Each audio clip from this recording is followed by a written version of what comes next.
high, we are going to demonstrate how to do the hands and knees seat work. So Emily has already set up in hands and knees, meaning her hands are directly underneath her shoulders here. Knees are directly underneath her hips. So she's going to further her setup, she's going to shift back on her shins just slightly and pull the abdominals up. So we're going to demonstrate this on the left leg. So she's going to extend her left leg nice and long behind her. And then maybe even to start out with, she's going to take her right hand off of the mat just for a little bit of challenge and to make sure her balance is in check. So to start with our seat work, she's going to lift her leg up, little lift up. Teeny tiny lift up. So notice how small her movements are. So she's at this point working just the top part of her glute, right? And so her spine is nice and neutral. So she took her right hand off just to see where she is in her balance and making sure she stays shifted into the left side. When we get tired, we tend to sink into our non-working side, and we really want to fight against that. Otherwise, we're going to start to feel it in areas that we don't want to work at this moment. So she's going to continue her lift. So she's going to do this lift for about a minute. It's about how long we're going to do to start off the seat work. Just get everything warm, get everything going, making sure we're fatiguing. Beautiful, nicely done. Notice how those abdominals are lifted. Her hand is underneath her abs to remind herself that she's keeping those abdominals nice and lifted. Now she's going to stretch it out.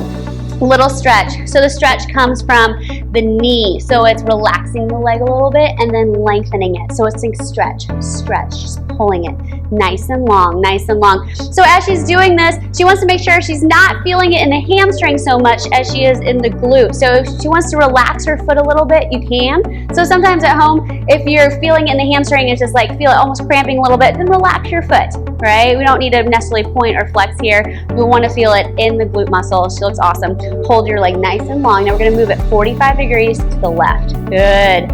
And now she's going to lift her leg up, little lift. Her toes rotated down, so rotating the pinky toe down just a little bit. We're targeting a different glute muscle here. We're getting into the gluteus minimus. Nicely done. So in order to find that glute muscle a little bit easier, keeping the toe rotated down towards the ground. Notice how her balance never changed. She did put the right hand back down, but that's completely fine. That's something you can do if she wants to challenge again. She can always try to take it off at another point during the seat work. Now let's go ahead and hold and stretch it out. Little stretch. Good. Again, we're lengthening, right? We're leaning out. She's breathing.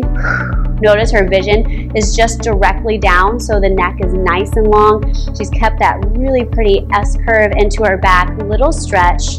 Just breathing through. Keeping her leg nice and long. She's going to bring it back to center. And now she's going to bend the knee and flex the foot and stamp the ceiling. Little push up. So pretend like that bottom of your foot is stamping up to the ceiling. Little lift. Notice how high her knee is. That is amazing. It's well done and hard to do. I personally find this move one of the hardest to do because I tend to sway my back. So she has her abs lifted, right? So she just has her normal, natural curve in her back. At home, just be careful. We're not arching our back. We want to make sure you keep it nice, pulled in. We've moved back to the top of the seat. That's where you're going to feel it here. Little lift up, breathing through. She's stamping that foot up to the ceiling. Last 5 for 4.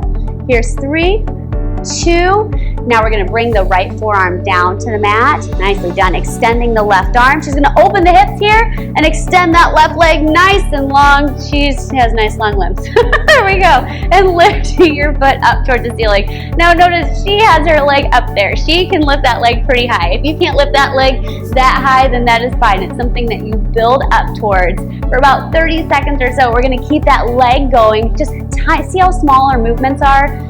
Really small. It's really just think up, up, up, little lift, little lift. So she's pushing through that left hand. So it's the same principle. She's still shifted back onto her shin. She's still pushing through that left hand. Beautiful. Last thing right here, we're going to end with circle. So we're going to draw a circle with the leg. So the entire leg, she's drawing a circle. Keeping that foot lifted. This is where we finish. This is where you fight through. This is where you pull all that effort right through the abdominals, keeping that foot all the way up as she draws a circle. Last 5 for 4, 3, 2, and 1. Nicely done. Go ahead and bring that knee down. It's a good time if you want to do a quick little stretch with it. We just did the left side. Now it's your turn to go ahead and do the right side as well.